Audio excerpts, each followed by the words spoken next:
So are you the one who I should be making having the host as a Yeah. co-host? Okay, all Yes. right. It's a really cool job. I'll play it. It's interesting to listen to them talk. Yeah. Like how they do their talk. Chelsea and Ryan are like childhood friends because their parents like work together. But he just, Uncle Russell just retired.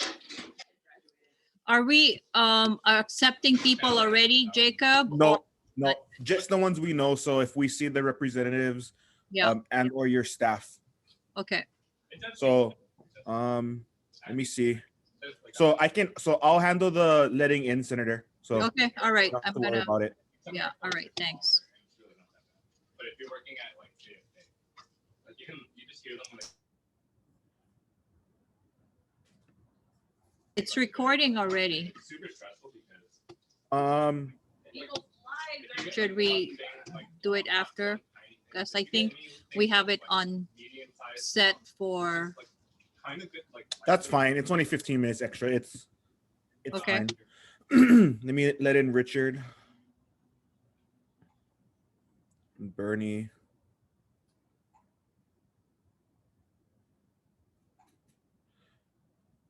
So there's a lot of people that registered. More than 100. Yes. I know. So I tell you, we have a very good community. They're all engaged. Well, even from the Democratic Party side, right? Like your guys. Oh yeah, this is a Nobody good can district. compare. Yeah. Hey, Jacob, did you got all the questions that I forwarded did. to So you? I will try to Okay. work them in. Okay. So Senator, I'm not sure if they told you. I think you were on the email, but from the governor's cabinet, we're gonna have the director of DOIR on, director of DTCA Oh, good. on, and we're gonna have Wonderful. Ed Sniffen from Highways. Perfect. Well, the more the merrier. Did they know how many? Can you mention it, Jacob? How many people we have like registered? Like Okay. Well, from at the beginning, just, yeah, because I think that kind of creates this, how our community is so invested. yes. I think it's in the script. Oh, it is. Thank you, Bernie. You got to fill it in, Jacob. Yep. How many do we have pre-registered? I think 100 something. Right, Amy? It was 122 when I talked with Amy this afternoon. Yeah. I think it's 139 now. Wow. And then I have Emily. And here then from my office. She's on the call right now. So I made it so people can join like mid call if they really want to. Like, but we'll have to like let them in. Yeah, that's fine. We should start now. Okay. Start letting people in. It's 6:18. We should start. No, we should. I mean, my recommendation is we wait till about 6:25, maybe a couple minutes before, just so people aren't just waiting around. Oh, Yeah, I'm that's sorry. true. I just thought that we were doing like an audio check or something. Oh no, audio Oh, check. that's what we're doing now. But we're not letting other people in yet, Bernie. No, I understood that. So, okay, start with the agenda then. Oh, no, we're not starting with the agenda. We're just doing like audio checks. So I'm sorry for my can misunderstanding. you Yes, try that to was make- part of the agenda to check audio check and just No, throwing I- it to Jacob. Yeah, no worries. Senator, can you try and make me the main host? yeah, okay, I will make you the main host. Okay, because Aaron is here. And I'm gonna have Anne. Okay, hang on. Jacob, Aki, Moore.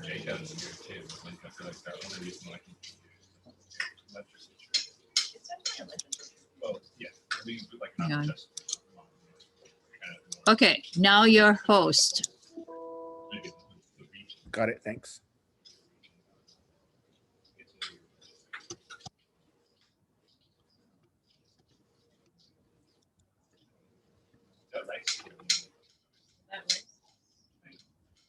Aloha, Aaron. Aloha, Ann.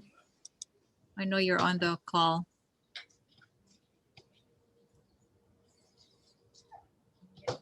I should. Hey, Jacob, can you rename me? Yes, we'll do. Because I don't have my, this is my home computer, so I don't have my background, usual background.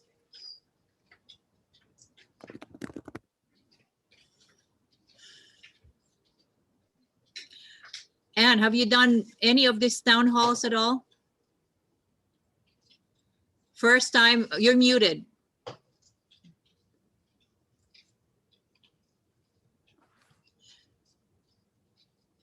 Hang on, I'm also trying to pair my earphones.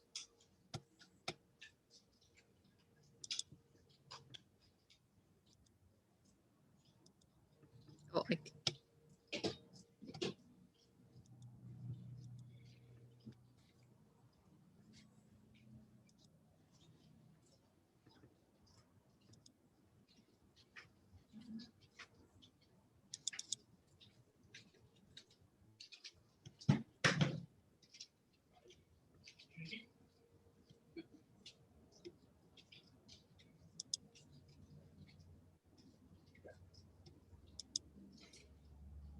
Above and beyond, I guess. Yeah, so we have to. We gotta get some good old fashioned cheddar cheese too. I don't like buying like so many crates of cheese at once. Yeah. 'Cause then they just go I'm bad. sorry, can you hear me now? yes, I can Like, hear you I wanna, now. like, eat all the cheese we have and then- Hi, Senator. No, this is my first town hall. Oh, well, you know what? You came to the best one. We have about 136 people. Like he doesn't do it. Wow, fantastic.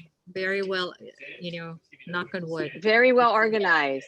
Well, I don't know about that. I think it's just we have a very good community, and this community is always very invested in whatever goes on in our community. Right, Aaron? I'm gonna relax a Good little. boy. Good boy. That's what Oh, wow. You look so dapper, my friend. I forgot that I wore green. I even have a green mask just for today. I have a white shirt on. What's wrong with this picture? And then I realized, oh yeah. Did you see that? All I request is is it- that if we, Yeah, go ahead. I was gonna say, all I request is if we do this again, can we title it ʻAiea, Pearl City? So you can rotate it. Pearl City's first. And in all my communications, I'm like, yeah, just forget about the Pearl City part. Okay, Jacob, you heard that. Versa. That's not on Jacob, that's on us. I don't even remember how it happened that it became Pearl City ʻAiea. Dude, it's like, he's like too fat. Yes, okay. But so noted, Representative Johansson, who represents ʻAiea. He just slips. Since you live there and you organized it, I feel like it's not inappropriate to ask for that. Oh, yes. I We're live just in going ʻAiea. alphabetically. Yeah. Next Mhm, time we'll go alphabetically. for sure. Hey, Aaron, you heard about what we're trying to do to help out North Shore. No.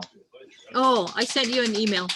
Oh, I haven't, sorry. I just got finished with a bunch of meetings, so I haven't Yeah. seen my inbox since No worries. this morning. We're trying to be the drop-off point for this side of the island for those wanting to donate to. So it's going to be at Momilani Community Center on Saturday. Hey, Oh, that's Jacob, so if nice. if you have time, I'd love for me to just announce that for people Sure, who are, definitely. yeah. Yeah. Mhm. Hey, buddy. Okay.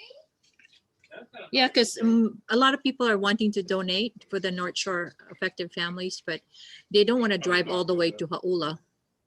So ʻAiea and Pearl City is so strategic, so people can just drop off there, and the need is great.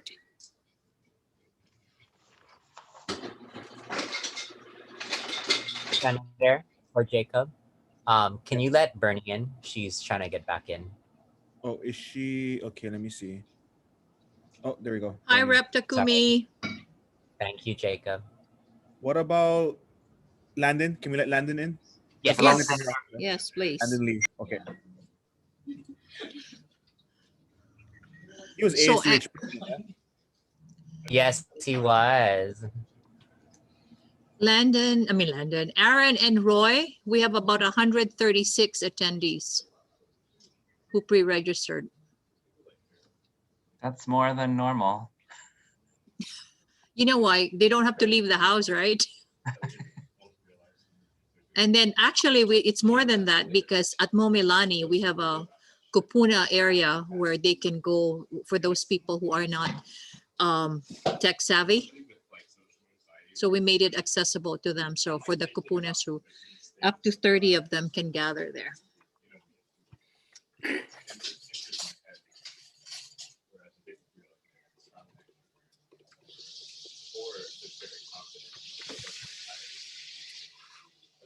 Hey, Richard and Amy, I'm gonna give you guys co-host ability too, just in case it might get crazy. So if multiple people go off of mute, we might need to try to have Yeah. as many hands on that. Okay. We can help Bernie, admit who's- people, who's right? helping you with your slides to share your screen? Let me try. Oh, I'm Can gonna you try to let get him from my Clarence computer in? then. wait, Clarence is he just in? called. He might be having a difficult time. I'm gonna let Governor in. I'm gonna let Kim Sparlin from the governor's office in.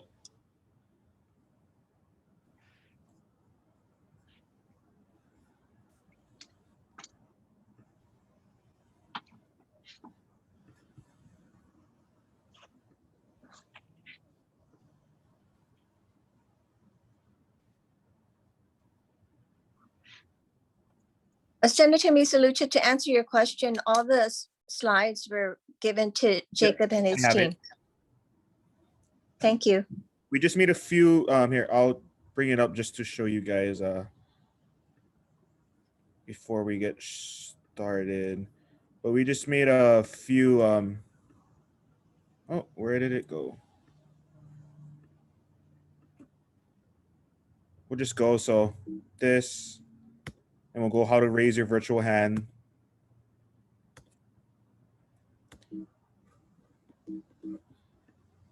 And then we'll show this at the end. Okay, I'm switching from my phone to my computer, so it might Are show you- two of me. Okay, so your other one's in the yeah, I saw there were two. There was an Amy in the Okay, I'm link. leaving the phone one, so. Okay.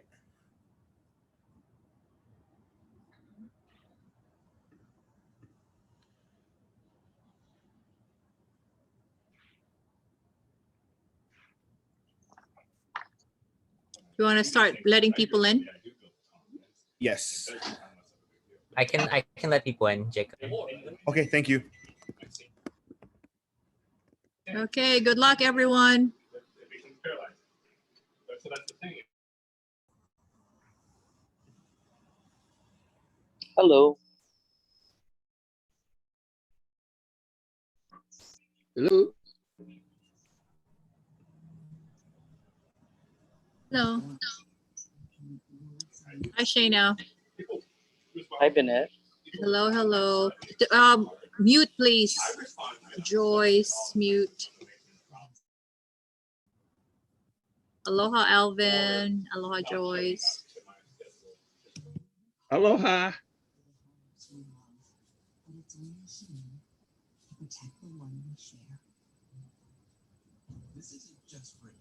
I hear you fine, Burnett.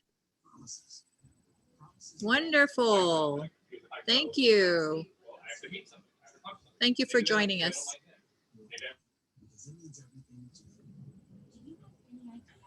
Isn't technology wonderful? You don't have to go out in that crazy rain. Yeah, I'm gonna have to excuse myself a little while because I was taking a nap and I misplaced my glasses, so I can't see too well. Yeah, but I'm listening. No worries. we have about 130 people. So Like somebody like me overthinks everything. I think, well, I want to.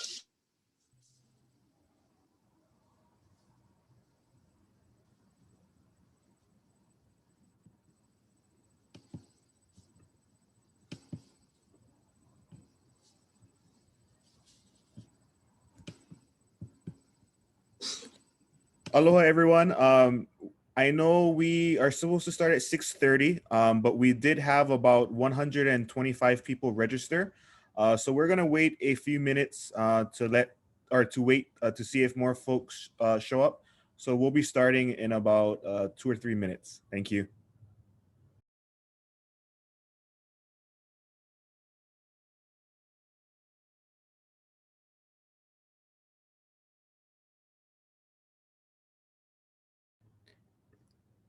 And we're also going to wait. I just got a message from the governor's office. They're having a bit of trouble getting on Zoom. So we'll wait until they come on.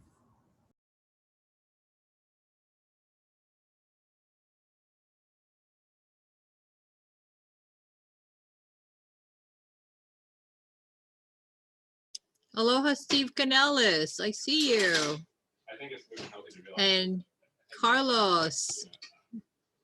And unrealistic Jean, we got your question, just so you know. anxiety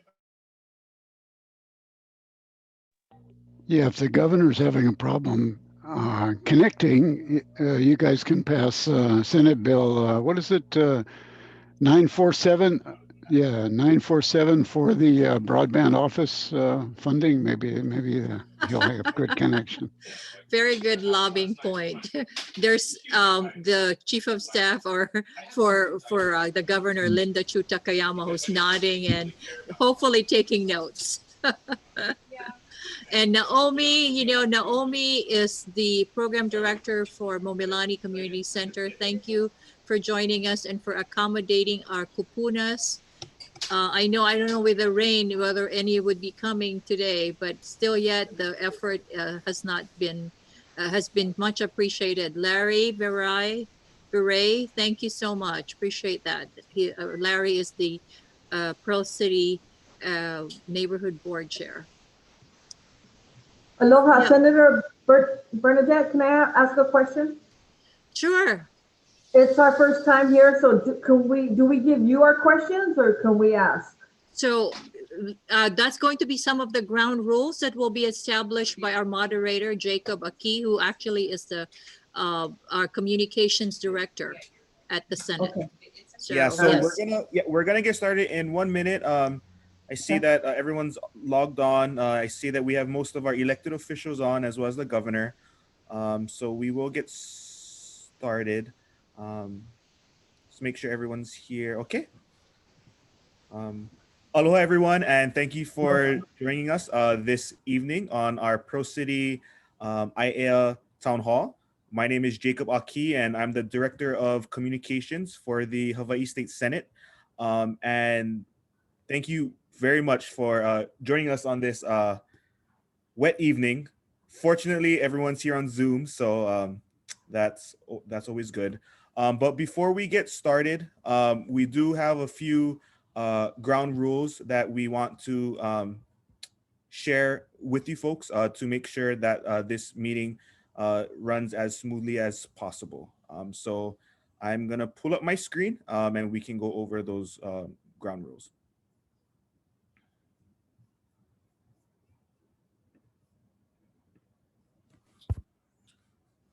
Let's see, share screen.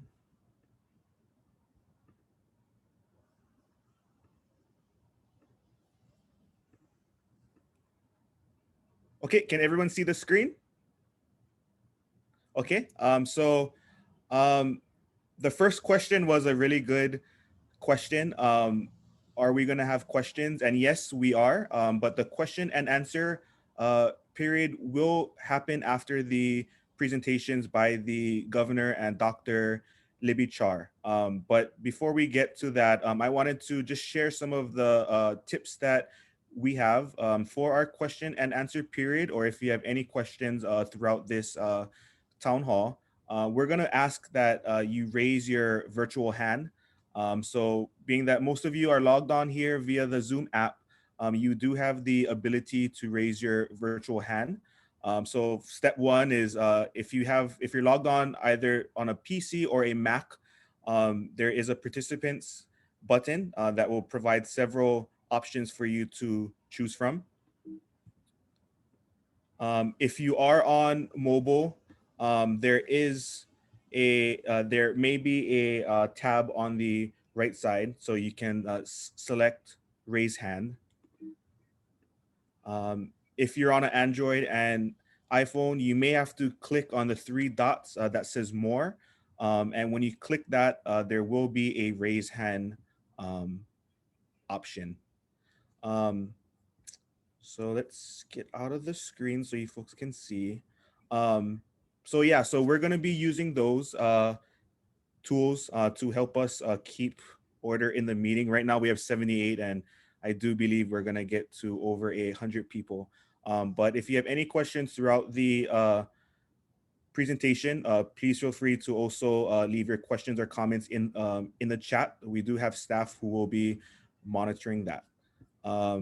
Now, let's move on. If you did not, if your question isn't able to be answered, we will have the opportunity to answer those questions via email, and we will share that email address at the conclusion of tonight's meeting. So far, we have over 125 people registered, and that is a very great number. It shows how engaged the Pearl City ʻAiea residents are. So I got to give you all a round of applause, because that is an outstanding amount of people.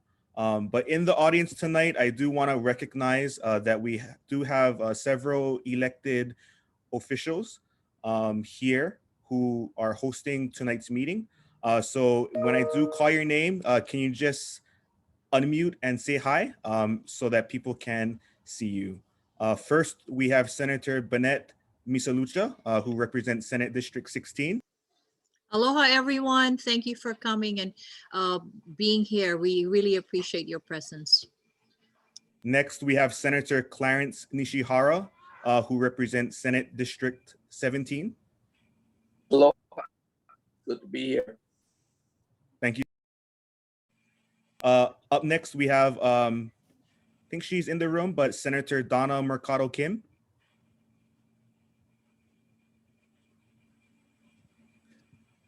Next, we have Representative Aaron Johansson from House District 31. Good evening, everybody. Thank you for being here.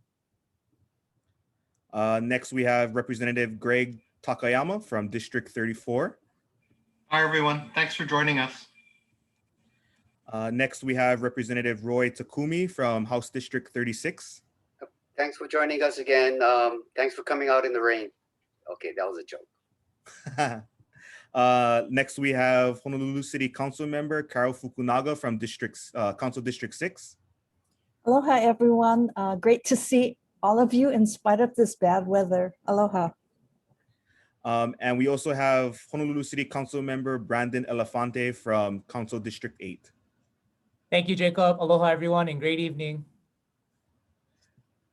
And as mentioned, we do have a few very, very special guests. I would like to recognize the Honorable David ʻAiea, Governor of the State of Hawaii.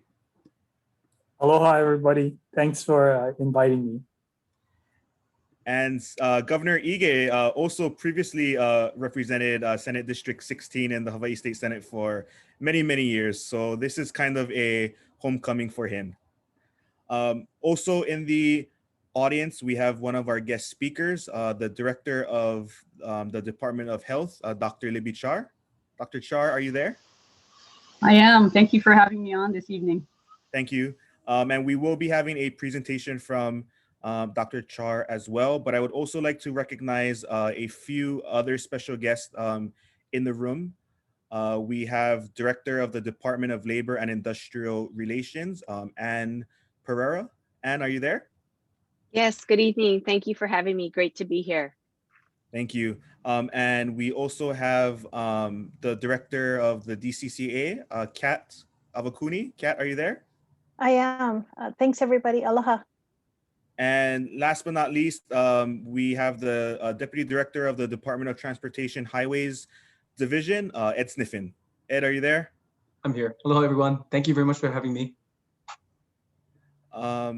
So thank you to all of our elected officials, the governor, and members of the governor's cabinet for joining us this evening. Before I hand it over to the governor, I do want to do a brief introduction. Governor Ige is Pro City and ʻAiea's hometown pride. He was born and raised in Pro City. He attended public schools in Pro City, and as I mentioned previously, represented Senate District 16 in the Hawaii State Senate until he was elected our state's 8th governor. So please give a round of applause for our first special guest, the Honorable Governor David Ige. Thanks, Jacob. And I wanted to thank all of my former colleagues for allowing me and inviting me back to join all of you. This definitely is a homecoming for me, and I always look forward to being able to join all of you in the town meetings. I'm glad that you guys are keeping it going, because I always felt it was a very important thing that we did together to allow our community to engage, and bringing in speakers every other month or so was so important. But I have to tell you guys got to work with Representative Takumi to upgrade his jokes, because it's kind of getting old. Anyway, I just thank you so much. It was a year ago to the day that we had last year's town meeting, and it was in person the way we normally do it. And we actually had a pretty good turnout. My recollection is correct. Really an opportunity again to kind of talk about where we were in the session. And obviously it was a very, very different environment that we were looking at. I finished, that was my last public traditional town meeting in person, when I had a chance to really talk with many of you afterwards, and be able to respond personally to any specific questions you might have. What a difference a year makes. I really appreciate all of you being able to join us virtually, and really want to thank the elected officials for organizing this. It really allows us to stay in touch and keep engaged.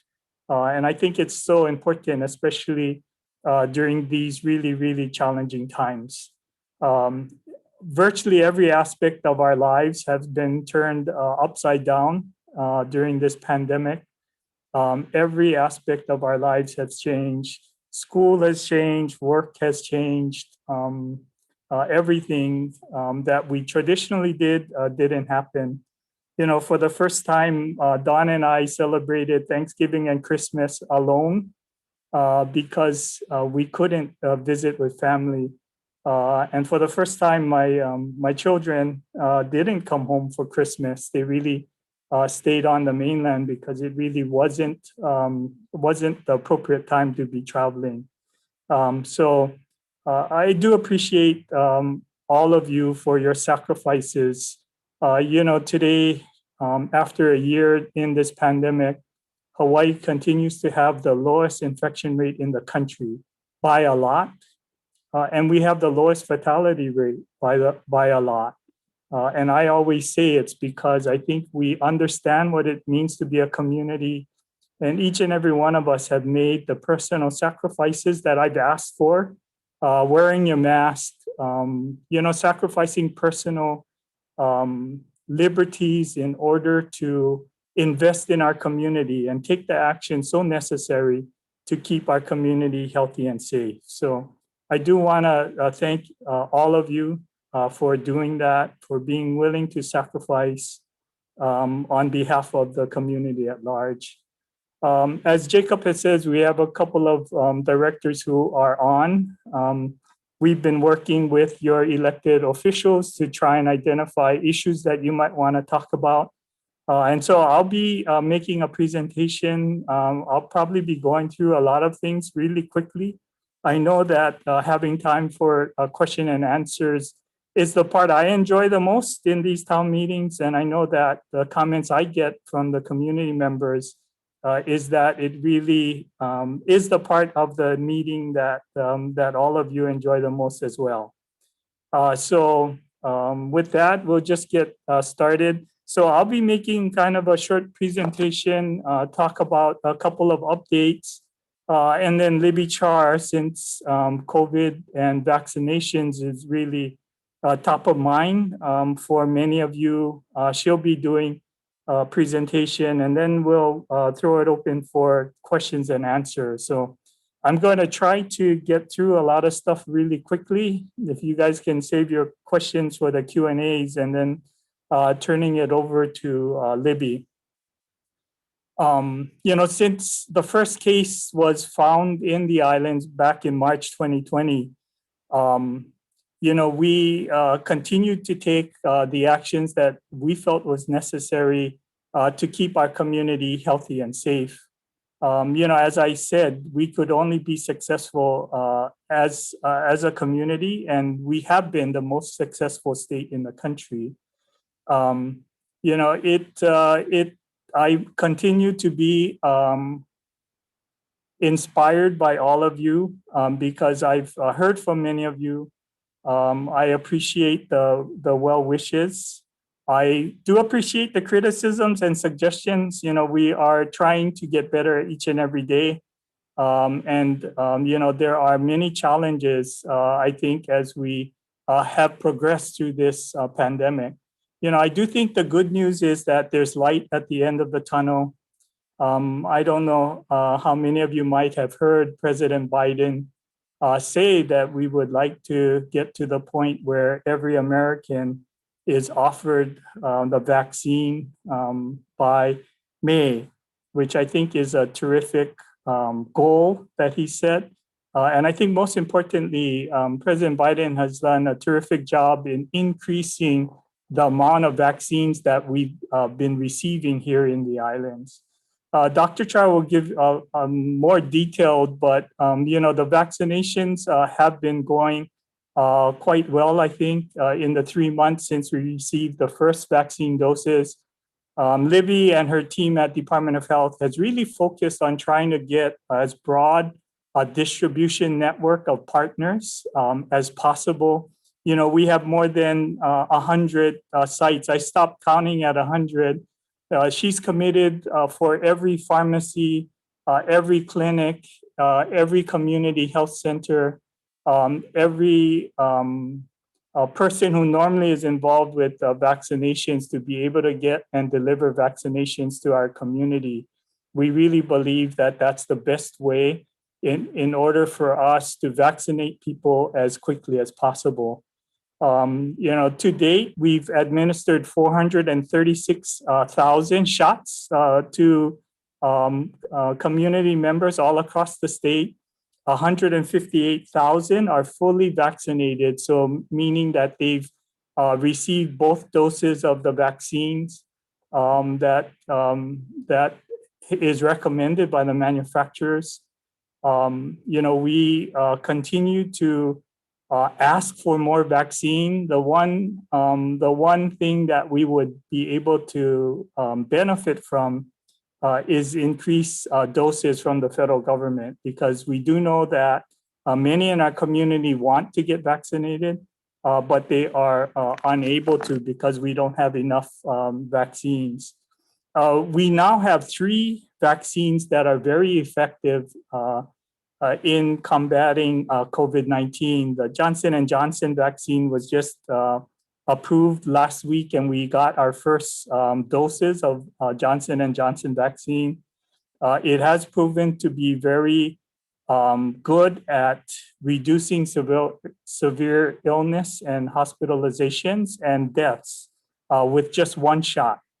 And we are very encouraged because many people have actually asked specifically for the Johnson & Johnson vaccines. And, our commitment is that as people make their vaccination appointments, they are fully aware of what vaccine they are going to be getting at the specific location. And we've really stressed with all of our partners that the public should know when they're scheduling their appointments, what vaccine they'll be getting.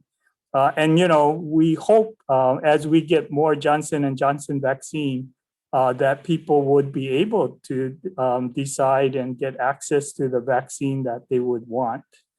You may have heard the announcement today. We are moving to priority 1C starting next Monday. So all of you who are 65 and older can go to the website and try and schedule an appointment for those.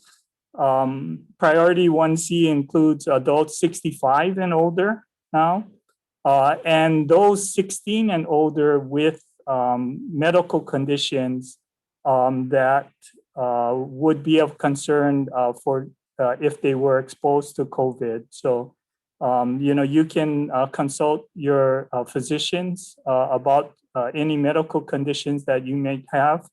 But please, for those of you who are part of Priority 1C, we certainly would encourage you to make an appointment and get vaccinated. We are making significant progress, and we want to be able to get to the point that anyone who wants to get vaccinated will get vaccinated. Just a couple things I wanted to talk about because questions had come in. We are in the process of reopening our schools. It's not really reopening the schools. Schools have been open all the time, but really getting back to in-person learning in the classroom with students in the classroom. Our public schools have done better than most across the country. We did make teachers and all employees at the school level a priority, and they've been in the process of getting vaccinated.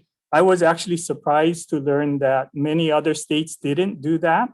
For us here in Hawaii, it seemed pretty obvious that reopening our schools and being able to vaccinate teachers, staff, employees at schools would be an important part of our economic recovery. And so, we are pretty far along. All of those school-based personnel who wanted to get vaccinated probably have been offered or is scheduled to get vaccinated. And we are beginning to look at and make plans for schools returning to in-person learning.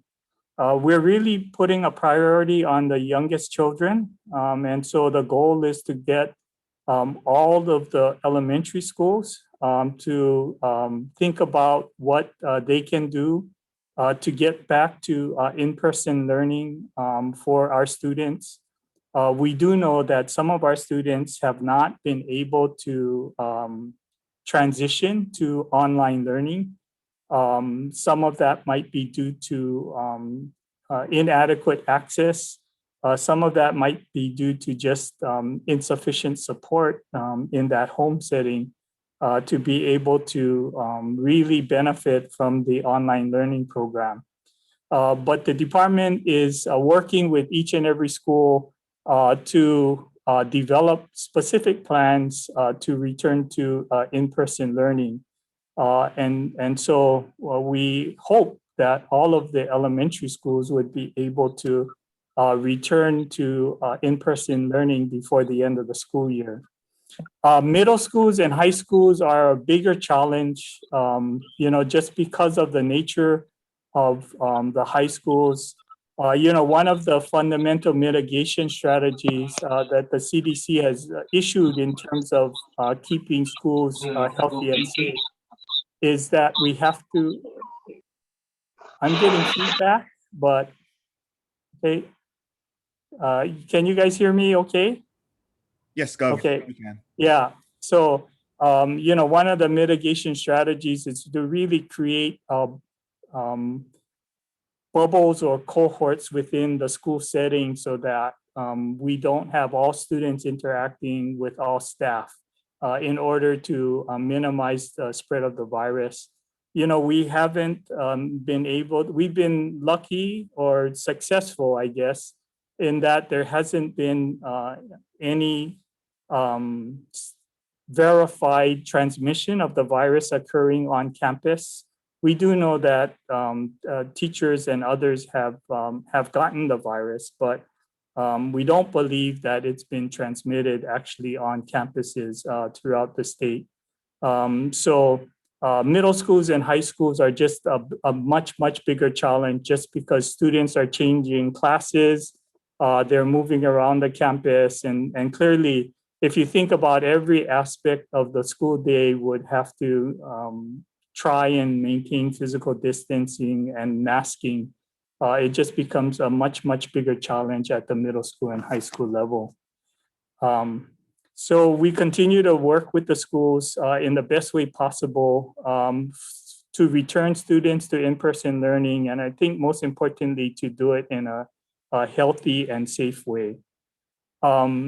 Just a couple things, we are driven by the science. The Department of Health did publish criteria for returning to in-person learning. Because of all of your work, hard work all across the state, the case counts are coming down. And clearly the virus activity is low enough that we do believe for elementary school students, we can get back to in-person learning. I know that there's been a lot of questions about finances and the state budget. As you know, the president did sign the America Rescue Program today. And I did make an announcement that with the significant resources that the federal government is providing, we will not have to do furloughs or layoffs in state government. So that really is a terrific thing that the Congress has done. They really heard the needs of the state and counties and have really responded. The state of Hawaii will be getting $1.6 billion to deal with our budget crisis. And the counties are also getting significant resources during this pandemic as well. About $600 million will be going to the county. City and County of Honolulu, Kauai, Maui, and Hawaii Island County will all get significant resources to help during this very challenging time. So we'll be working to coordinate with the mayors and the council members to really look at where the gaps are, to identify significant programs that we would want to put in place, really in order to help as many people as we can during this very challenging time for our community.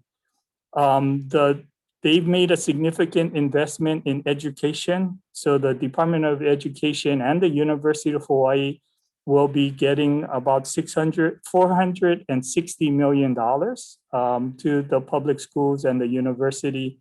That will truly help. I know that all of you have heard about the significant budget cuts that I had to propose to the legislature without this aid. I'm just glad that the Congress was listening and is providing additional resources to help the state and the counties really deal with this crisis. In addition, we'll be getting funds for the Department of Health to deal with COVID response and vaccinations and other public health programs. There's funds to provide mental health and substance abuse support, because we do know that there has been an increase in mental health challenges all across. There's additional funds for SNAP and Medicare and childcare programs, because we know that people are struggling, and that's an important response that we know many in our community need.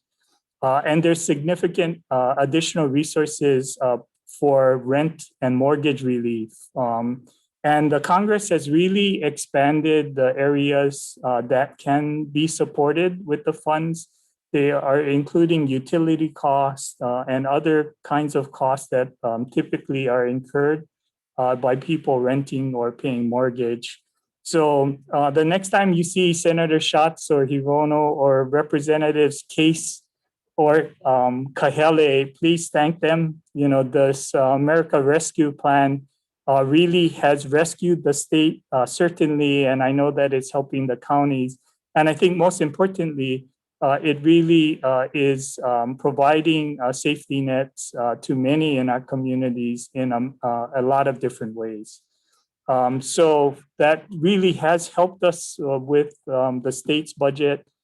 In addition, the Council on Revenues, in doing their revenue projection, actually sees the economy recovering a little quicker than they originally forecast. They've increased the revenue projections, and that has really helped us to be in a much better position. You know, we're not out of the woods. We don't anticipate that we would return to the revenues that we saw in 2019. You know, we'll still be in a budget deficit for another year or so. But this has really made a huge difference for the state of Hawaii. And we definitely will be in a much better shape. We won't have to deal with furloughs or layoffs.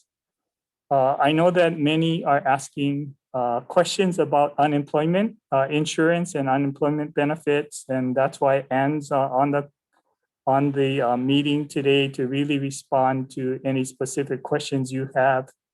You know, it has been a challenge for the state to respond. You know, we went from having the lowest unemployment rate in the country, and typically we would get, you know, 5, 10, maybe 20 unemployment filings in a week, to the highest unemployment rate in the country, where we were processing tens of thousands of claims in literally 6 weeks. And that truly was a challenge for us. Our UI system is antiquated. It's probably a couple decades beyond useful life. We continue to nurse it. And it has been a challenge for us in order to evaluate, certify, and process claims for unemployment benefits. You know, in addition, we had to stand up brand new programs. You know, independent contractors were never qualified for unemployment benefits before, and we had to create a brand new program to be able to provide benefits to those, and a number of other instances. Sole proprietors and contractors, again, were not eligible for unemployment, and we had to stand up those programs from nothing. Just want to assure you that that continues to be a challenge, but we definitely are making progress. I do want to assure you that we are processing unemployment claims as quickly as we can. Many of the area legislators actually volunteered to help in the processing of claims during the toughest times last year. And I want to assure you that we, each and every week, are processing tens of thousands of claims, people who have been certified to receive benefits. And we're distributing about, on average, $100 million a week in unemployment benefits to those who have been certified and qualified. And to date, since the pandemic started, we've distributed more than $5 billion in UI benefits. So I know that oftentimes the media is really focusing on those cases that we have challenges. And sometimes they don't talk about all of the those who have successfully been certified as qualifying for benefits and have actually received benefits. But the overwhelming majority of individuals who are entitled to benefits are receiving them on a regular basis. So we continue to be committed to improve the system all the time. We do know that there are still in our community who have filed claims that we have not gotten to, and we are committed to getting to them. Just a couple of real quick other items that came up in the questions. I did get a question about plans to relocate the Occccc, Oahu Community Correctional Center. It's certainly, I continue to believe that it's an opportunity for us to relocate that facility. We do understand that we're trying to change the system to get into more community-based rehabilitation programs. And we are working to identify what's the best mix of jail facilities and mental health and substance abuse treatment and other community-based treatment programs or rehabilitation programs. And we'll continue to work on that at the same time, trying to move forward with rebuilding a new facility. It really would give us the opportunity to reinvest in Kalihi, give the Kalihi community the opportunity to talk about re-envisioning that key corridor and really create a better live, work, and play environment for the Kalihi community. With that, I think I will stop there and turn it over to Dr. Char. Yeah, I know that there are many questions about vaccines and other things, COVID, and she'll kind of make a short presentation and then we'll open it up to questions. And so with that. Thanks, Gov. Before we hand it over to Dr. Char, I do want to recognize that we have Senator Donna Mercado Kim. She has joined the room. We also have Director of the Department of Accounting and General Services, Kurt Otaguro. And we also have in the audience Chancellor for Leeward Community College, Carlos Penalosa. So we just wanted to make sure that we recognize our other special guests. And as the governor said, we can hand it over to Dr. Libby Char, Director of the Department of Health. Jacob, I just wanted to mention, this is Greg talking. I just wanted to mention one more person on the governor's staff who's in attendance, and that's the governor's chief of staff, Linda Chu Takayama. Thank you, Rep. And yes, we do have the governor's chief of staff on the call too. Thank you.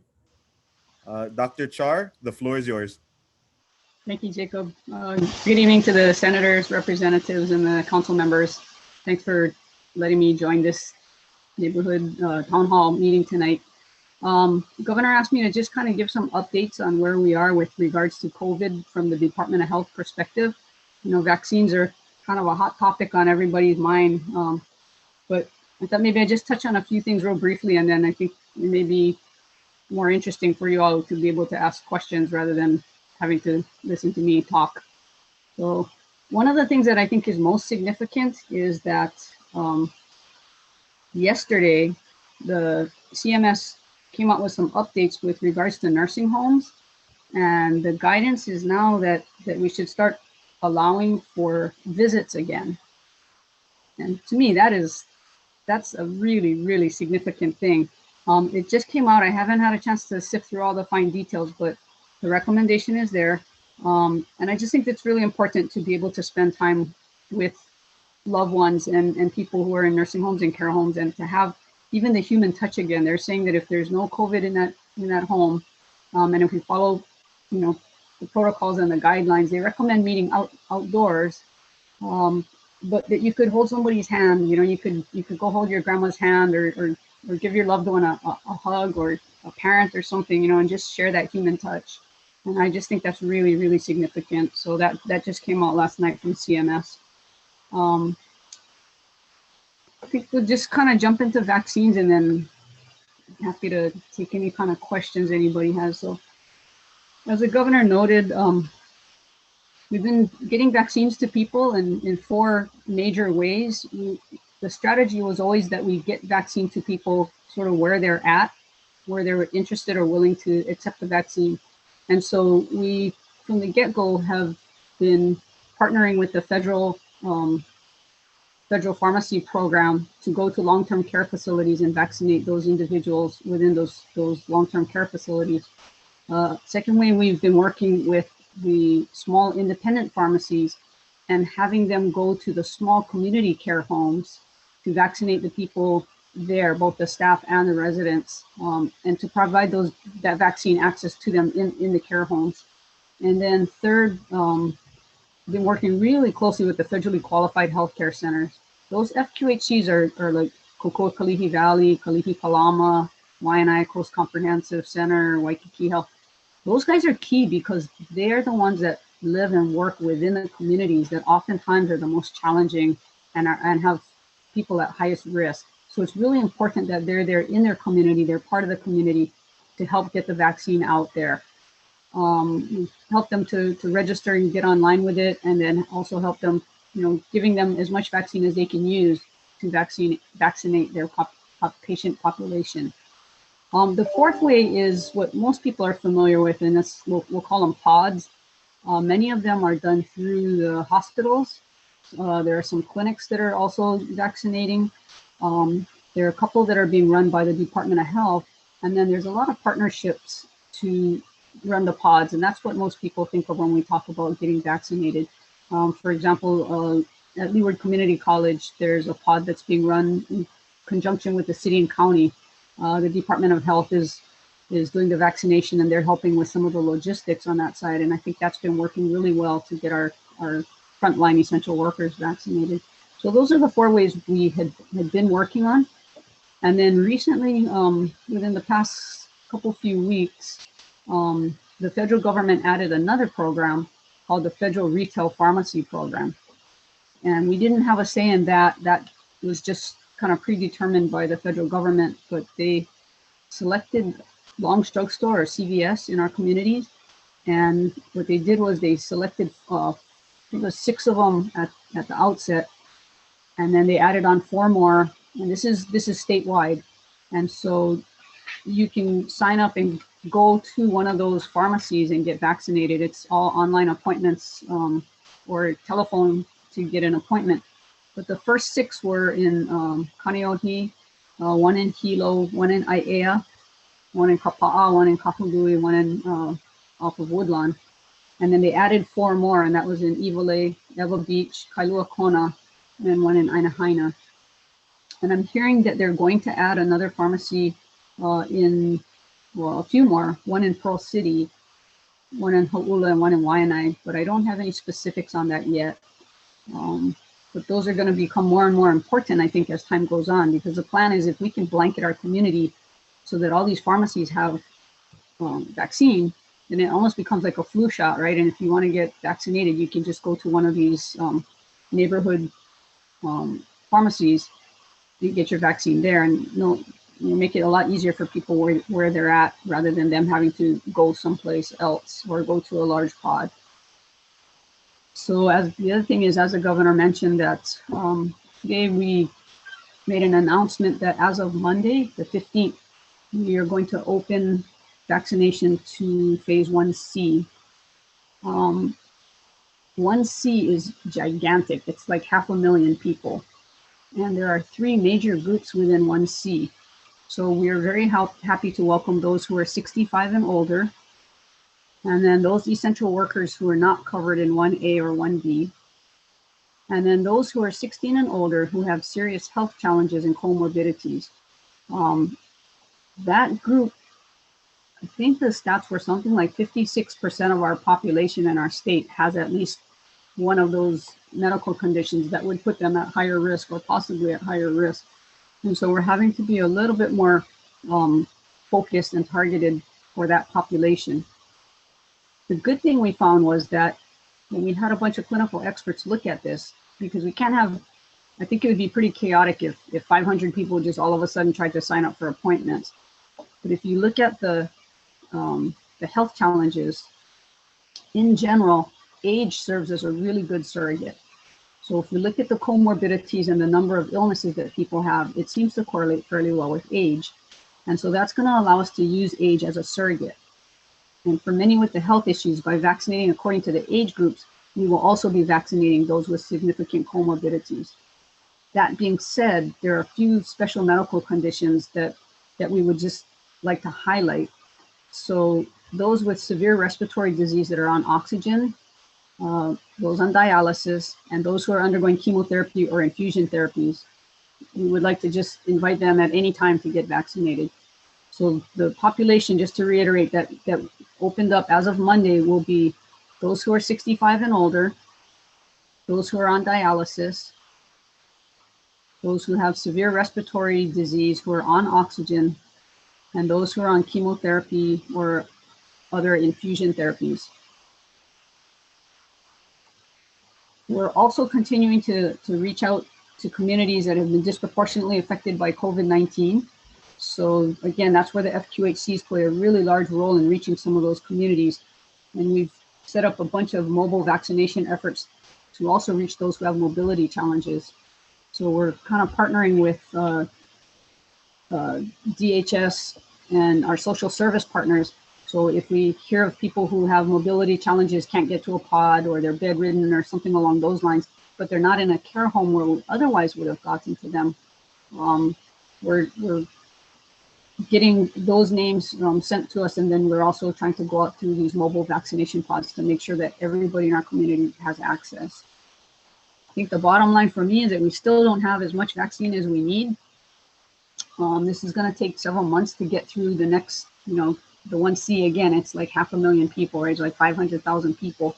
So we're going to continue to need a little bit of patience and understanding, and we thank you for everybody in our community has been pretty darn good about it.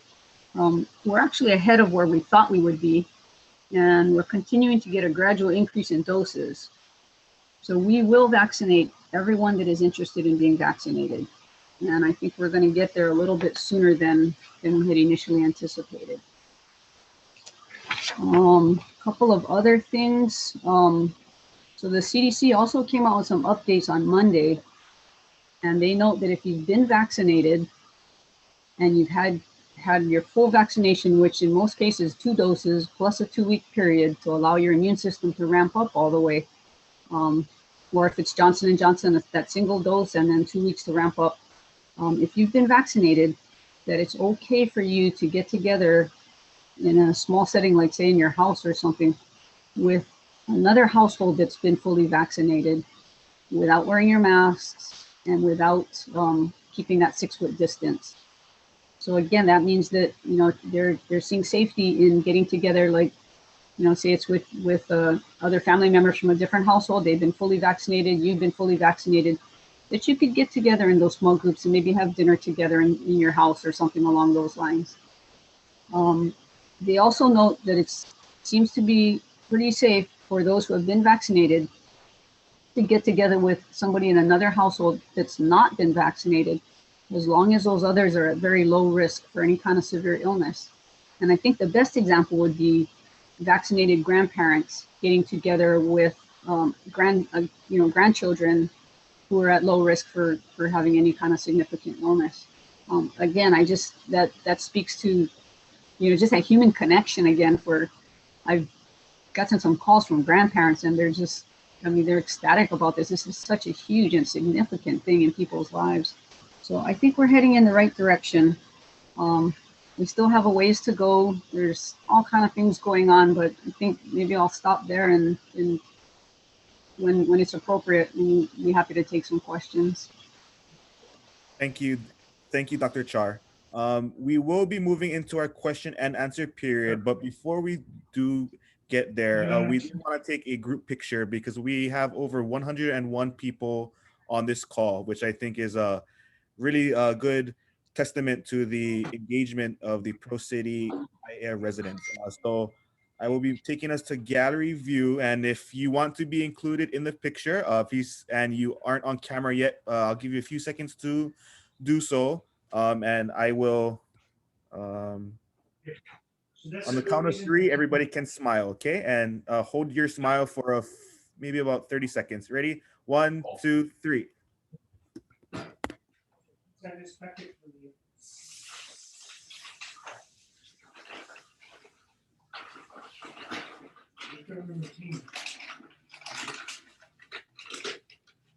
Sorry, going through 2 more pages.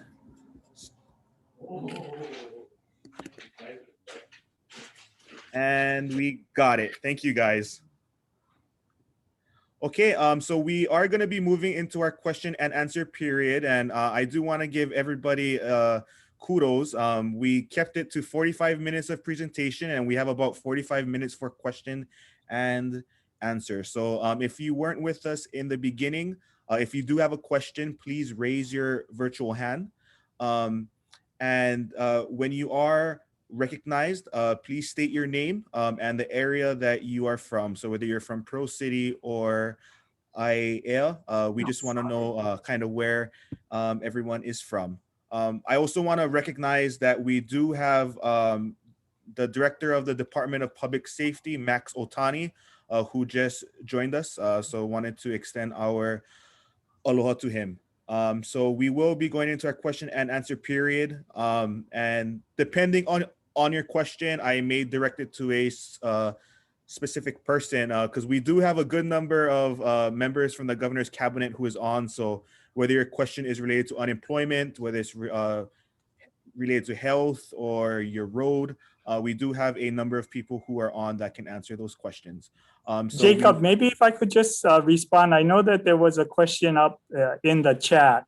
Vaccinations are entirely voluntary, so no one is required to get vaccinated. Just wanted to make that clear. You know, we did set priorities for those most vulnerable, and we're working through the priorities, but being vaccinated is entirely a choice that people make.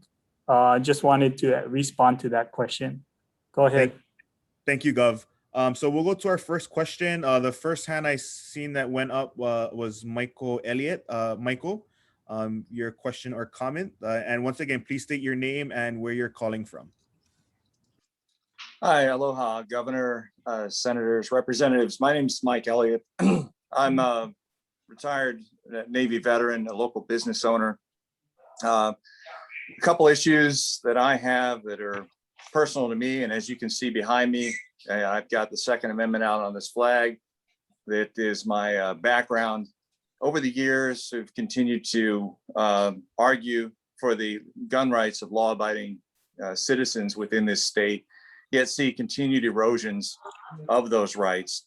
This year, and just today, SB 301, SB 307 passed through the Senate. Yet, when we provided Zoom and written testimony of well over 1,000 people in opposition to these bills, and almost nobody presenting anything in support of, those bills still just push right on through.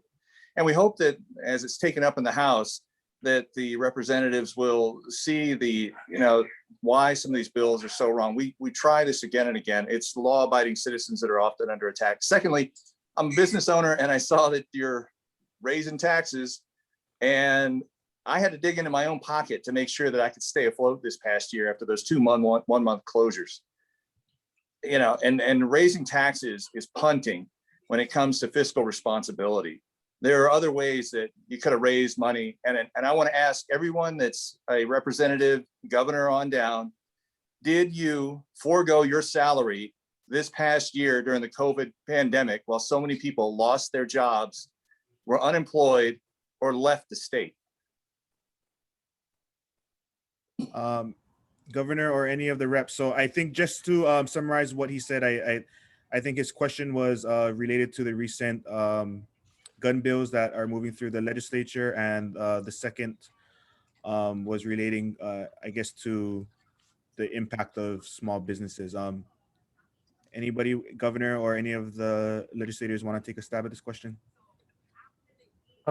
Certainly I didn't have a chance to review those bills, and clearly, as the legislative process proceeds, we would be looking at that. I've always believe that there should be common sense gun control, and I've supported that in the past. Not exactly certain what these measures are proposing to do, but certainly I will keep an open mind and see what passes the legislature, and then looking to take action.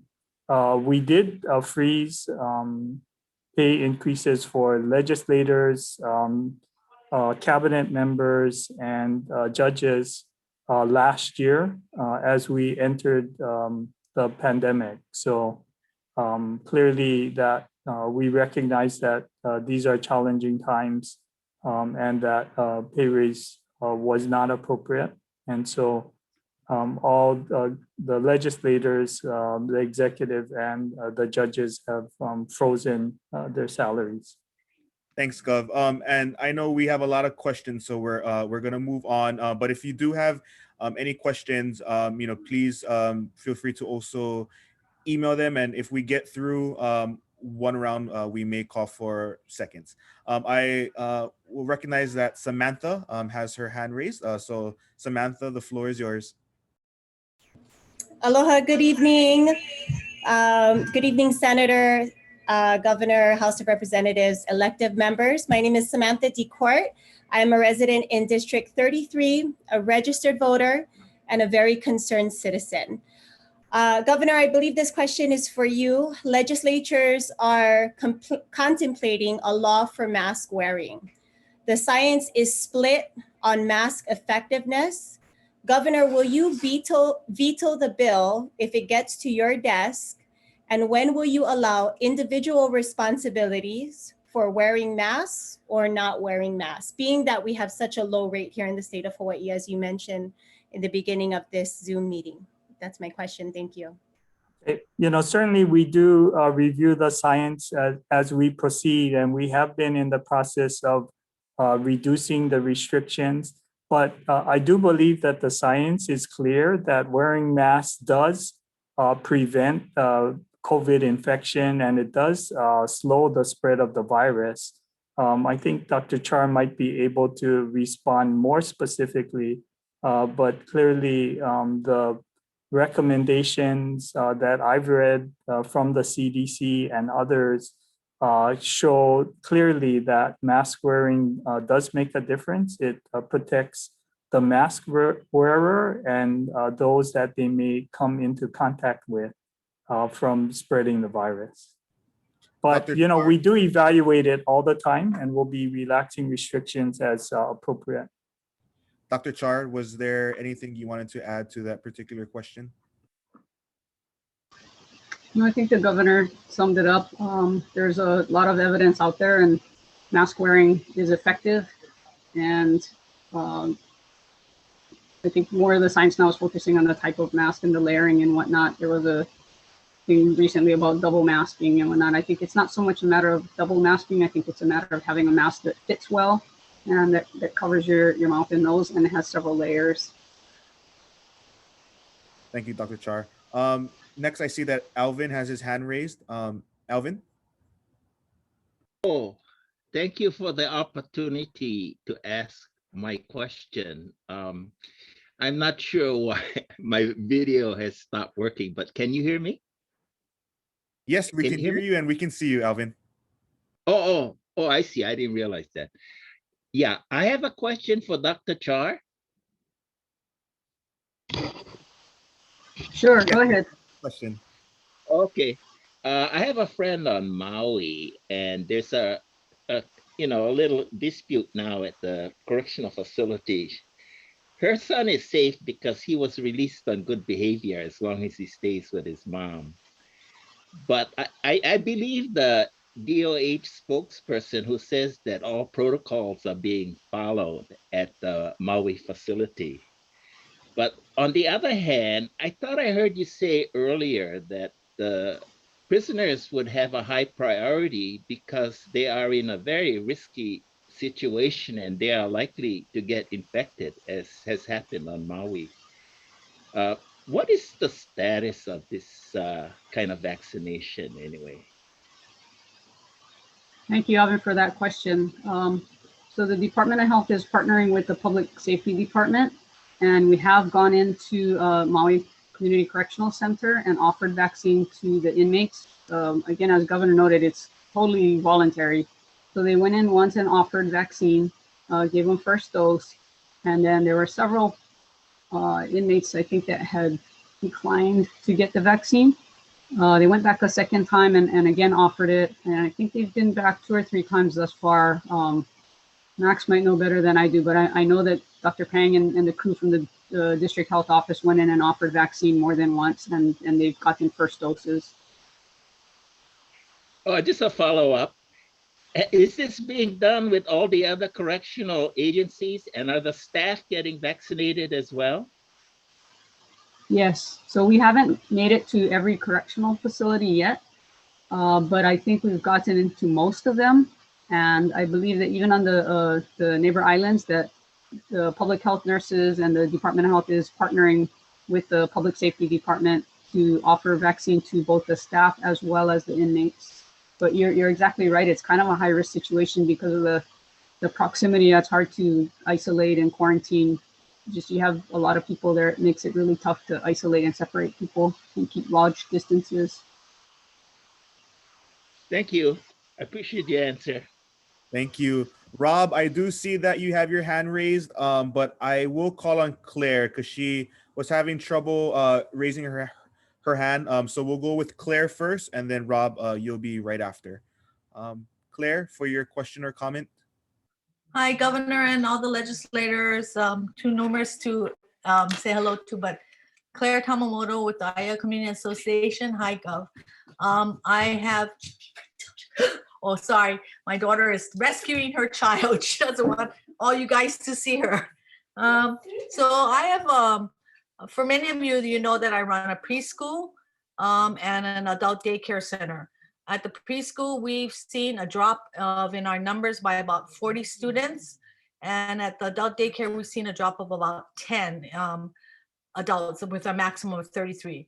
We've been able to qualify twice for the PPP loan. We've followed the guidelines that the CDC and the state have put out as far as for our children. We were a little apprehensive at the beginning for our preschoolers as far as them being able to comply with the mask wearing protocol. I wanted to report they've done beautifully. They've done fine. They run and play with their masks on. It's second nature with them. Already for the preschools, they had a good protocol of washing their hands all the time. So that wasn't a hard sell for them. It is a little bit more difficult that we keep the people outside of the building, but with spring break coming up, what we've advocated is if they travel, and I'm asking, but my question is, are we going to, because the state has relaxed the quarantine to 10 days from 14 days, and I was told that I should ask at an upper level rather than from my licensing agent. So my parents who are traveling want to know if they come back with a negative test from COVID. And I'm not requiring the children be tested, but that they need to be currently quarantined for 14 days because that was the initial policy that we set aside. But they're saying, well, now the governor or the state is saying only 10 days. So I wanted to know, maybe Dr. Char can answer that. Can we change that policy to 10 days or do I have to stay at 14 days? And then I also told the parents that if at any time during their quarantine time, they notice symptoms, it's so many days from when they notice their symptoms. So that's about it. And I want my adult daycare people to get vaccinated. And I offered my retired husband's services to vaccinate. So anyway. Okay, so I get Dr. Char. I can take that one. Yeah, that's a good question. Okay. So initially it was a 14-day quarantine if somebody was a close contact. So there's 2 different kinds of quarantine. Yeah? So one of them is related to travel, and then the other one is medical. So on the travel side, which is what I think you're talking about, it was that if you came in to the state and you came from the continental U.S., you could either take a pre-test within 72 hours of arriving, and if that's negative, then you don't have to stay in quarantine. Or if you don't take the test or don't get the results back, then you come home and you go into a 14-day quarantine. When the CDC changed the medical side of that to say that if you were exposed to somebody or you're a close contact or exposed to somebody that has COVID, it used to be that you had to go into quarantine for 14 days. And then they said if you don't have any symptoms, they changed it to 10 days with the caveat that if you develop symptoms, then you should get tested and stay the full 14 days. And there's some other protocols as well. So once we adopted it on the medical side, it kind of made sense to be consistent to put it into the travel side as well. So if people come here and they need to quarantine because they don't have the pre-test clearance or exemptions or whatever, then they should stay in quarantine for 10 days. And that's assuming that they don't have symptoms and they're not sick. If you actually read the CDC guidance, they're telling people this is a bad time. Don't travel unless it's absolutely necessary. And if you do travel, when you get home, you should stay in quarantine for 7 days. And you should probably retest, test before you fly. You get home, you should stay in quarantine. And on days 3 to 5, you should take a second test, but stay in quarantine for the full 7 days. So they're a lot more stringent on the rules from the CDC. That's their guidance. I shouldn't say rules, that's their guidance. I think Hawaii is a little bit different because all of our visitors are coming by air. And so we have a travel program in place. So what does that say for the children? So if I have to set a policy, and it has to be started by, I guess, the state licensing Human Services. And I think on one hand, Human Services, they don't want to be the ones that are the final word on it. So they're punting to the Department of Health. So if I'm saying that they get, like a parent comes back and he tests and he has a negative test, but then that the negative test is only good for, that day and before, but not to say that tomorrow, the next day, he could, develop symptoms, right? Yes, So, you're exactly right. What about the children? You mean if the children are traveling also? Yeah, the children are traveling with them. Oh, okay. Yeah, I'd have to, I don't know from a regulatory standpoint what the rules are for the care homes or for childcare, daycare. But I think it's reasonable, in light of exactly as you noticed, right? The test tells you at that moment in time whether you're positive or negative. I would think it would be reasonable if that was my little one. I would probably keep them home for a few days and keep an eye on them and see how they're feeling. How many I'm not days? sure what the regulatory answer is, though. I'd have to look at it in writing and look up some of the statutes. Thank you. I guess we do have a lot of I need people it. Definitely. Okay, go on. Sorry. We have a lot of people that raise their hands. So Claire, if you do have follow-up questions, we will leave a email where you can send us your question, and then we will forward it on to the appropriate agency or person. But I do want to recognize Rob. Thank you, Rob, for being patient. Floor is yours.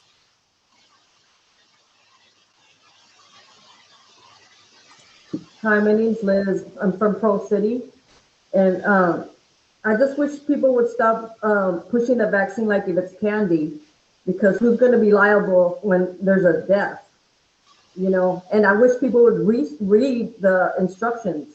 I mean, not the instructions, the ingredients. But anyway, my question is to David, Mayor ʻAiea, or Governor ʻAiea, is when is the PCR testing going to end? Because if we want to visit our families in our island, and we don't have money to keep paying for testing, and these tests are proven that they don't even detect infectious diseases.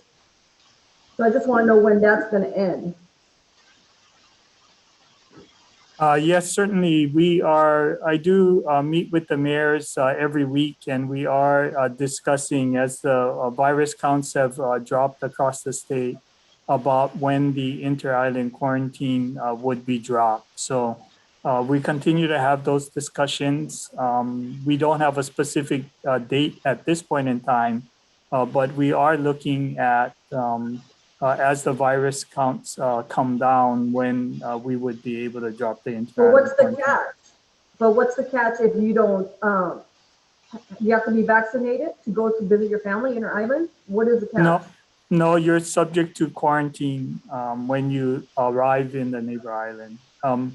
people from traveling from the neighbor island to come to Oahu would not be subject to quarantine, but those traveling from Oahu to the neighbor islands are subject to quarantine. Okay, so, so you still, it has to be discussed, or you're following?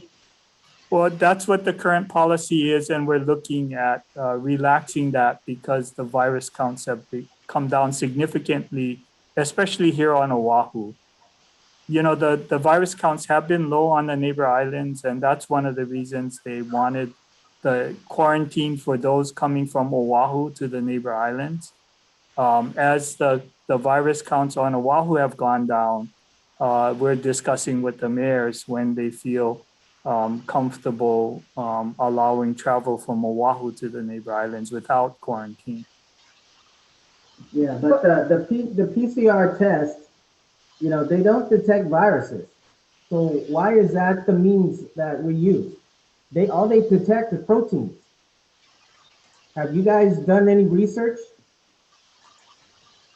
You know, certainly the CDC has determined that the PCR test is accurate in diagnosing the existence of the virus. Obviously, it's not foolproof. You know, it works within the parameters. There has to be a certain viral level to be detected.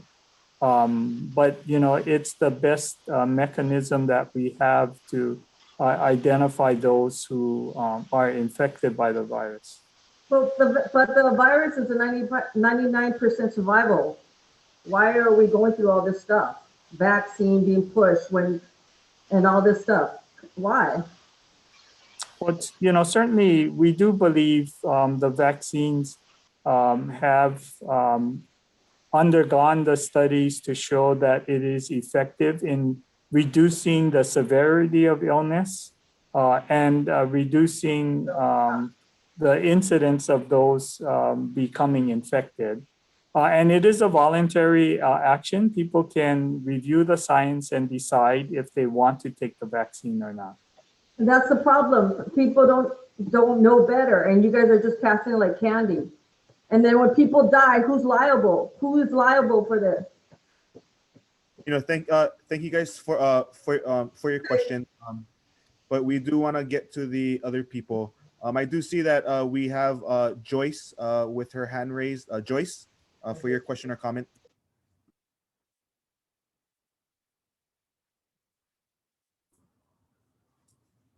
Oh, hi Joyce. Sorry, you might have to unmute.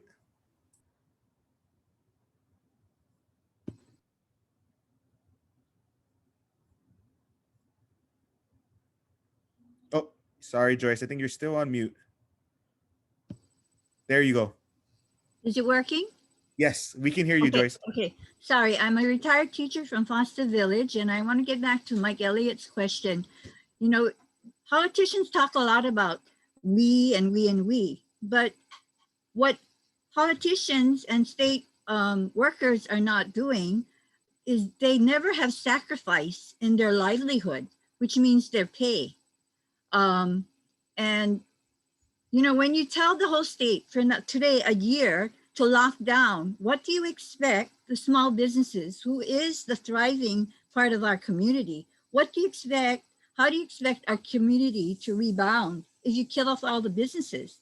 Just this week, Love's Bakery is shutting down. How can you live with the thought that you are literally killing the livelihoods of people, and then you're telling everybody to fear this virus? And like the other person said, it's a 99% survivability. Children do not get it. Children do not spread it. We know this from CDC and WHO for months. I have an article from October last year saying mandated shutdowns is not the way to go. It's a time for you to pause, reevaluate, rebudget, do all these things, but it's certainly not to kill small businesses. And it totally makes me wonder, what are you doing? Who is representing us, the people who really are the sufferers, not the politicians who have suffered nothing except for maybe somebody they know, but financially, nothing has changed for them. And I really wonder, if you took a pay cut, half your pay or halted your pay, would you continue these mandates? And no, the science on masks are not like the green energy and all these things. It is not settled. From the beginning to end, Dr. Fauci says many different things, and all these so-called experts, you know, it's very pick and choose, not to mention our First Amendment now is being censored. So if you have a different idea than what the majority in your particular state thinks, or the majority who happens to be in the administration now, you're out of luck. And what they're intending to do with our vote is to cancel our vote, cancel our voice. So all of you, all politicians, think about it. If you have to take a pay cut or no pay, would you be on board the same way now as all these lockdowns? Think about it. Thank you, Joyce. I do want to recognize that in the chat earlier, we did have Jonathan who had a question. So I'll recognize you now. Jonathan Maikui. Thank you, Jacob. Aloha, Governor Ige and state legislators. Thank you for taking the time to do this tonight. My question is, last year I applied for PUA and I've been receiving the benefits because of my situation, but after 2 months it was denied. So I got the last thing I got was that I owe. So I've been trying to make contact and no one has responded to me back. And I'm willing to pay it back. I just want somebody to respond to me after I've explained my situation about why I applied for it. So is this PUA system broken or what's the next step? Because I got this, now I have to owe taxes on it for this 2020 season. And I just wanna know what's the next step and where do I pay it back to who? Because I'm willing to pay it back. If they say that I'm denied this pandemic assistance, PUA, I'll pay it back. Just somebody respond back to me when I ask questions and I'm not getting any response from nobody. So I just want to know what's going on with the system. Is it broken? And if it is, then we need to fix it. If it's not, just tell me who to write the check to. I'll send the money back. But now I have to pay taxes on it. So that's just my question. Thank you very much. Maybe Anne, if you can answer his question. We have Yes, Anne from the Department of Labor and Industrial Relations. Hi, this is Anne. I do have my video on. You probably can't see me. I am in the dark. We lost power here in Kailua, but I do want to address that question. So PUA is up and running. I'm not quite sure on your specific case on why you were denied. We have not yet implemented a payback process. There are some statutes that have come out of the last bill that is allowing us to somehow, depending on the specific circumstances, to waive some of those overpayments on the PUA program. And so we are reevaluating those processes and procedures set by the last CAA bill. And so we will be coming out with some information for you shortly. Thank you, Anne. Thank you. Next, we'll call on Daniel Smith. Yes, good afternoon, good evening, thank you all. So my question is, when might we see a vaccine passport program, or if we've got our vaccination card and we can go to Maui and come back without delay? Thank you. I think that one might be for the governor. Gov? Yes, thank you, Daniel. You know, we continue to look at how we might be able to implement a vaccine passport program. You know, we currently are working with Common Pass, which is a international group that is taking health records, and you know, what they're trying to implement is our Safe Travels program, and be able to validate that a test was done from a trusted partner and create a passport for those who have been tested. They are working on a vaccination passport as well. So We are currently running a pilot right now with Common Pass to validate the PCR test. And once there is a way to validate vaccinations, then they're committed to implementing a vaccine passport.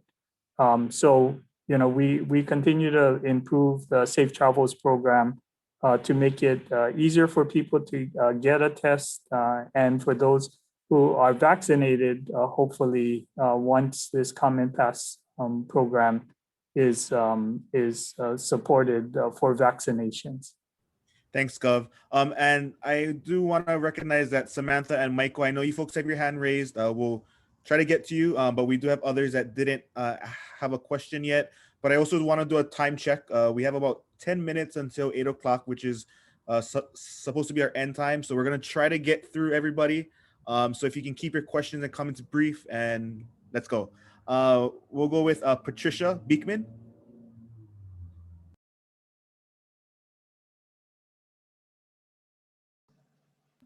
All right, can you hear me? Yes, we can.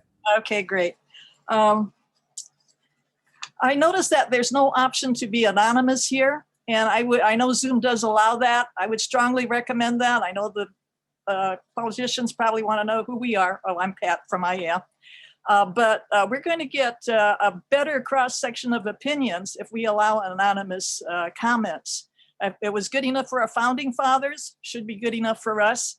A lot of people don't want to comment if they go contrary to prevailing opinion, because that could affect them in their future jobs, or maybe their boss won't like it. They could be fired. There could be ramifications. So I hope you'll consider an anonymous category from now on.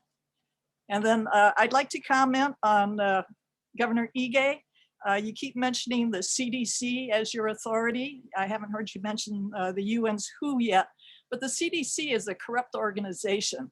They have a revolving door between Big Pharma and the government entity of the CDC. We cannot be counting on corrupt authorities for shutting down our society and forcing masks and other egregious conditions on us. Governor Ige, you're an engineer, a trained engineer. You had probably 17 years of math and science. I would think you would have more than adequate knowledge to be able to judge whether what you're being told by the CDC or the Department of Health actually makes sense. I think that masks should be voluntary, not mandatory. If somebody wants to wear a mask, fine. If they're afraid that they're going to be deathly sick because they have comorbidities, fine. But most of the rest of us are not subject to that. And I, for one, do not appreciate being suffocated, deprived of sufficient oxygen because I have a mask on. There's also a recent study that showed that their fibers are shed from masks, particularly the blue masks that you see, most of which are made in China, by the way, which is not a friend of the United States. And those fibers are about the length of asbestos fibers. And we all know that cloth sheds fibers. I mean, you put a load of laundry through the dryer and you see a bunch of lint in the lint screen. So they can be dangerous, and it should be up to us to decide on an important topic like this for our health. As for myself, if I wear a mask for more than 15, 20 minutes, my lungs get congested. And it doesn't go away after I take off my mask. It sometimes takes a few weeks before they clear up again. And doctors do not like to write exemptions for masks because they don't want to be known as a doctor who writes exemptions for masks. I've heard them say that. Governor Ige, please put your own good training into making judgments on what the people should and should not do. And this is America. Keep in mind that we cherish our freedoms. Mahalo. We'll go to Flora next. Flora, the floor is yours. Okay. I'm calling from Apple Beach, but I concerned about the vaccine and even the high school. My son didn't go to school. He's home school learning, high school. My concern is why 16-year-old take vaccine? Why not babies to like 15 years old? Because my son is 15 years old. Am I afraid that he might catch COVID and might give to other student or teachers, and then his friends or teacher might catch it for my son, and then so I want to say that what ʻAiea going to do if bunch of student high school going catch it and give the other student COVID sick, and then the teacher going to catch it? Are he going to close the school, lockdown, something like that? Mahalo. I'll direct that question to Dr. Char, and maybe I will rephrase the question. And Dr. Char, if you could briefly answer. Maybe one, when do we anticipate that our students will be vaccinated? And two, if you could briefly just describe, the tier system of how you determined who goes first. I didn't quite hear the tail end of your second part, but for the first part, so the reason that the vaccines have an age cutoff right now is just that in the clinical trials, they didn't have a very large number of youth. And typically that's what happens with vaccines is they'll do it on kind of the adult population first. And then once it's deemed safe, then they expand the population and they do more trials. So there are some phase 3 clinical trials underway right now to look at vaccinating from, I believe one of them is from 12 and up. And I'm pretty sure that thereafter they will probably look at younger ages than that. So I'm guessing that in the not too distant future, the vaccine recommendation will drop from age 16 down to at least to 12 and perhaps down to 8.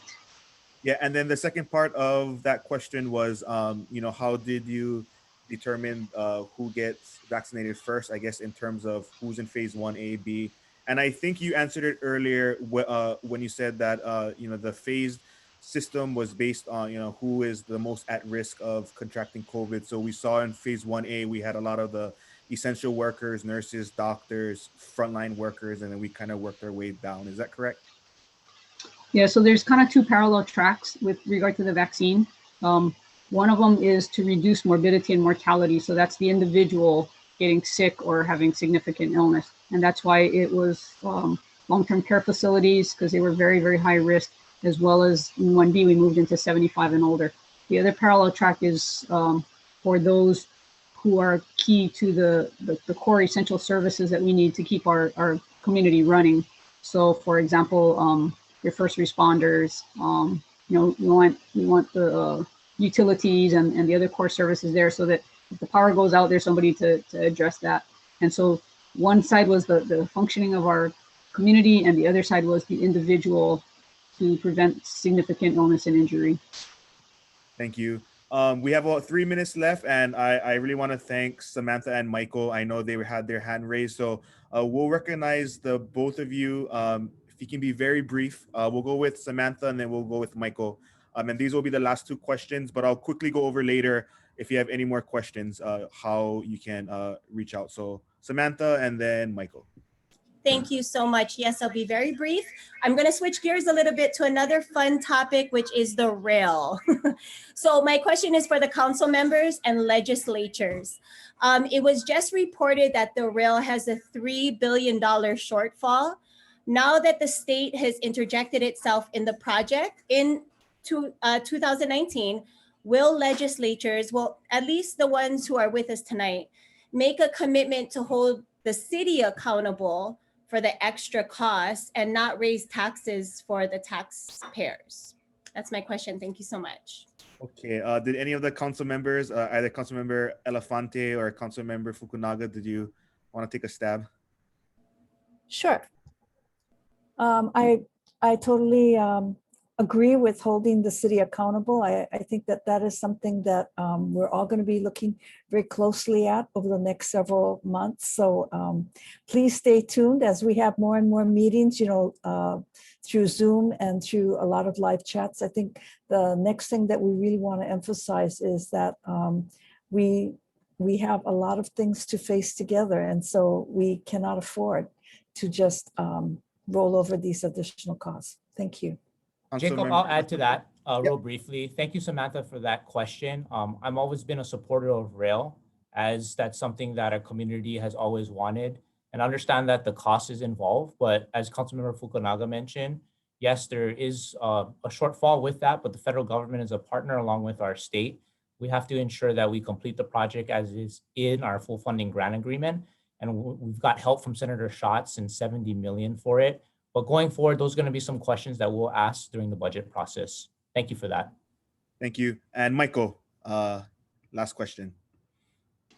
Yeah, real quick. One of the things that I saw that was passed today by a vote of 24-1 state senators was a tax increase, making us Hawaii the highest taxed state in the union. We surpassed California now at 16%. Most of the people that pay at the rates at which you're quoting in here for this bill, a lot of those are small businesses, as LLCs, as sole proprietors, who actually are passed through and pay taxes on that as part of their overall income tax. You're not hurting anybody that's making millions and millions or $1 billion or anything. This is, once again, another attack upon the citizens here when we're trying to recover. And instead of strict fiscal responsibility, like I had to do with my business, like I have to do in my home, we'll just raise taxes. That's the easy way out. We'll just get it from the people. That is completely wrong. And Governor, I ask that you veto this bill if it comes across your desk and in big ink, just like John Hancock, and just get rid of it. Thank you. Thank you, Michael. And, you know, I did get a message from Senator Misa Lucha. So she will be reaching out to you directly to address that particular concern. I know I said Michael was the last one, but I do apologize that so much stuff going on in the chat. I did miss one. Jian will make you the absolutely last one. So Jian, your question, please. Okay, my name is Jean. Oh, sorry, Jean. Sorry. I'm from ʻAiea. One comment I just had was I was concerned about transparency on the part of the state and the Department of Health as far as communicating about the vaccinations, because I seem to be finding out more from my friends than the government. I'm still on this call with the governor. They're wrapping it up. Sorry, Inga, I'm gonna mute you. And so I just wanted to be, you know, the state to be more transparent, especially like I didn't even know you were going to, I knew you were giving the Maui prisoners, but I didn't even know it was going on to others. And it's like, I just felt that sometimes you're going outside of the guidelines you set for the vaccinations and we're not aware of it. But the questions I had, one of them was President Biden today said that they're looking at not mobile, but drive-through vaccinations. And is that something the state would consider? Because there are people who, they are ambulatory, but there are other conditions they have, like my neighbor's husband has severe dementia. He won't wear a mask, but a drive-through would work for him. And also, there are people in 1C who are self-employed. Can they still apply through the survey form on the state site to get the vaccine? Dr. Char, I'll bounce that one to your court. Maybe the potential for drive-in vaccination. Yep. So thank you. That's a good question. They have had some drive-through vaccination sites across the U.S. I think Maui tried some, and I think Big Island tried some. And we found that we could get much better throughput by having people actually get out of the vehicle, because there's a 15-minute observation period after you get your vaccine. And so people needed a place to park, and it's kind of hard to have that observation and watch people when they're inside their car. It can be done. It just made it a little bit tougher. So you just need a really large area where you can park people and have them sit for 15 minutes. But it has been done. We've looked at it. We were just finding that we could be a lot more efficient when we had pods where people came through. You had a second part to your question, and I can't remember what it was. If you're self-employed, can you apply for the vaccine? Thank you. Yes, so HawaiiCovid19.com. That's HawaiiCovid19.com, or you can just Google Department of Health. And there's a survey there. Absolutely, yes, please sign up. Again, we would like to get everybody who wants a vaccine an opportunity to be vaccinated. So please visit that site and sign up. Thank you. And you know, Sorry, I know there are other questions, but we do want to be respectful of everyone's time. So, we just wanted to thank each and every one of you for joining us here on tonight's town hall. I know we didn't get to every question, but we will be reaching out to you via email at the conclusion of this meeting with some information, and you can also respond to that email with any questions you have, and we will direct them to the appropriate agencies. But before we end, I do want to thank the special guests that we had here tonight, Governor ʻAiea, we had Dr. Libby Char, we had Anne from the Department of Labor and Industrial Relations, Ed Sniffern from DOT, Max Otani from the Department of Public Safety, and I feel like I am missing a few people, but members of the governor's cabinet and his staff was here, so wanted to thank them. And of course, we wanted to thank our Pro City ʻAiea legislators for hosting this town hall here tonight. Senator Bennett Misalucha, Senator Clarence Nishihara, Senator Donna Mercado Kim, Rep Johansson, Rep Takayama, Rep Takumi, and Councilmember Fukunaga and Councilmember Elefante. We had at one point we had over 102 people, so this was a great turnout. And thank you guys for your time. Thank you for your questions. And as I said, we will be sending out a follow-up email, and please respond with any questions that you may have there. But we're gonna call it a wrap. Hope you all stay safe, stay dry, and have a great evening. And any other questions, of course, please do feel free to reach out to your area legislator or your area council member. And I know we will be having another town hall soon. So that's a wrap, and hope you all take care. Aloha.